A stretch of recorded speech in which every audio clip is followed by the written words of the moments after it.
ezimbalwa nje the mountain of God. Kubonakala ingilosi elangabeni lomlilo. Isihlala siyasha kodwa asipheli. Sesiyathandaza.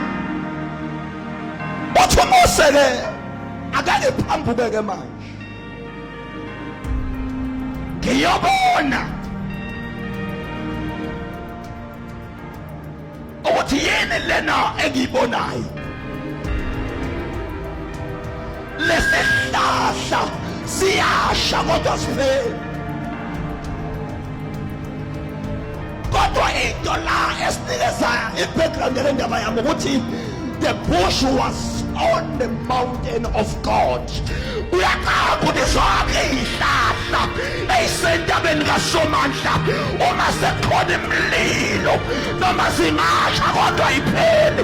Kunamala abathakathi bese siyamthakatha kodwa ngawe siyamqalekisa kodwa kapheli.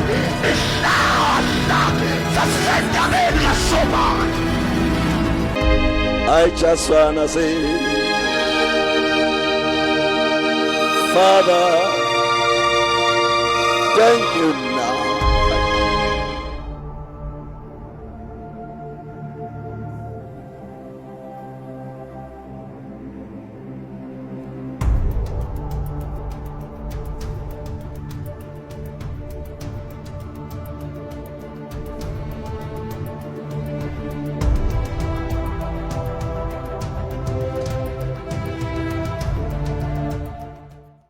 Sanibonani, ngibingelela ubaba, ngibingelela umama bethu, umama uNokzola Msimango lo eMlazi.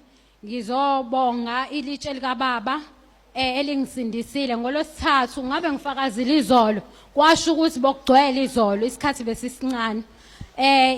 Ngolosithathu ngishawe indola ngagwaza umkhondo acishe ngashona ngolosithathu ebusuku ngokora past 9. Ngiye ngaqaqa ngamadolo ngabhava, ngasuka lapho ngathatha ilitshe ngalihlikihla ngathi phinda kuyena wena ongishayayo, phinda khona la uvela khona.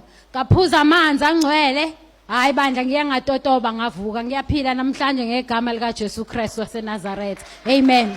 NgoDisemba bazalwane mhla ka-23 ngithe mangifika ekhaya.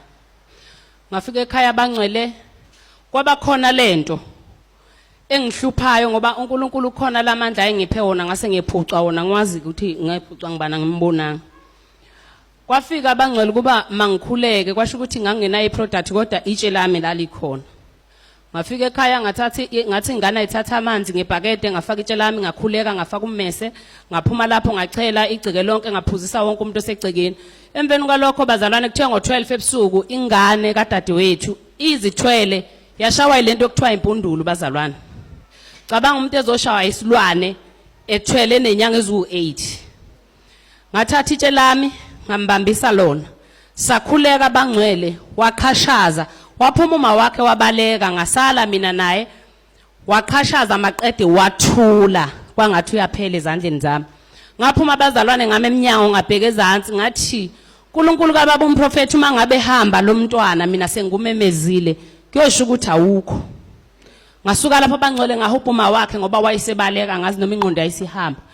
Ngithe ngabuya abangena abaphambana nathi usebatshela ngibambeni kahle niyangilimaza usephaphamile bangcwele. Samthatha samisa ekliniki. Ekliniki bamdlulisela esibhedlela.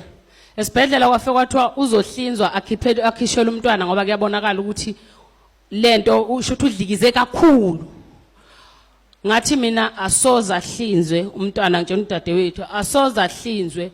Mina abazalwane ngahamba ngayongena ngayothatha ugcobe healing hour emsebenzini bangethi igama bathi untombi yogcoba ngoba bekubona ebenguzeli la. Ngozalwane makukhona la ungene khona kwaba khona ophuma nakho liyashintsha igama. Amen. Lashintsha abazalwane lami igama ngiphumela. Ngangena la ngisempini ngathi mangiphuma la yafike yafela impi yalanyulo. Wahamba umntwana esibhedlela wafika masithi siyombona kusasa kuthiwa akasekho usedluliselwe MPA.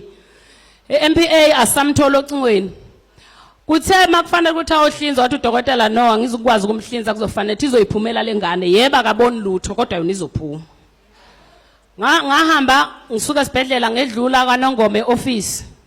kwathiwa i-product ayikho ubaba usekhaya ngathi wemazondo ngizomlinda ubaba uyozafika ngathi ngoba kuza yena ngizothi ma efika ngicela ukuthi angikhulekelwe wafika wajika eminyango ubaba waphindela emuva shuthi wayijahile ngayithenga i-product ngahamba nayo ngafika ekhaya nganikeza ubhuti omdala ke wami uyisangoma entweni eziningi akakholelwa kodwa ngaleyo la ngafika ngamnika ngathi lo sawoti nalamanzi wena ozogijima nawe iceke lonke wachele njengoba umdala la ekhaya wenze njalo bangcwele uthe mayenze njalo lwaqhamuka ucingo lwathi ingane isibelethile ingane yomfana ayinankinga nomunye akanankinga futhi bayaphila bobabili.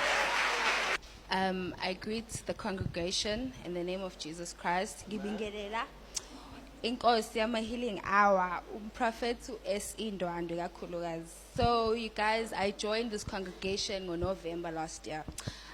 Story City, I was an intern kwaMasipala kaWard for 2 years. The internship yami bizophela end of this month. So ngijoin alana kokhulekwa actually. So umprofeti wa prophesy wathi nofuna umsebenzi kwaMasipala uzothola. Fast forward to Monday lo siphuma kona ngiqashiwe kwaMasipala. Enye into ke yonke bengisaba ukuzala like totally nje like ngiyabasaba abantu but lento ekhulunywe uBishop uBM Tellez it hit home because guys umprofeti like he's assigned into our lives for a reason. Mina sengiyakholwa namhlanje ngoba yeah ngiyabonga guys. Ayibonga inkosi. Bazalwane uMamDoris lo eWard 65 eBellington. Ngifuna ukusho ukuthi bazalwane uNkulunkulu ukhona kuleli bandla. Ngizibonele nje ngifika ngivisitha ngiyaqala nokufika la ekhaya. Kulela sonto kuduma izulu ngimbone echela. Ngithi hawu wachela lona wenzani? Uthi wema ngiyachela la ekamereni. Achela.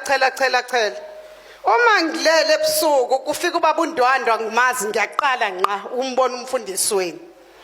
Uma ngilele ebusuku bazalwane bengilala ngingena kudla ngingena lutho nginomuzi ngishadile wahamba umkhwenyana kule kwaNongoma kodwa ngokuphila nezingane zami ave ngiphile emzini wami kaMnandi. Uma ngivuka ngekhasino ngivuke ngithi angeke ekhasino lengane ichelile ngifuna ukubona kahle. Ngifuna ukusho ukuthi ubaba uNdwandwa ningamphoxi la ebandleni.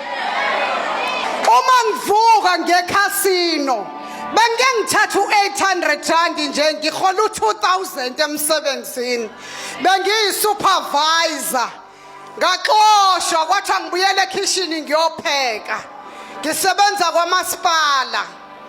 Uma ngixoshwa ekitchen bathi abantwana hayi sizokhipha wena gogo ngoba usugugile ngaphuma ukuba usupervisor ngayopheka. Uma eqeda ukuchela umfana wami uma ngivuka ngomgqibelo ngithi angeke ngiye ekhasino ke ngibheka ukuthi inhlanhla kaNdwandwa iyawela yini kumina. Alibonga igama lenkosi. Uma ngifika ekhasino ngidlale ngo500 lalelani xoxela imfihlo. Akithi uchelile umfana ngimane ngashaya nje 15,000.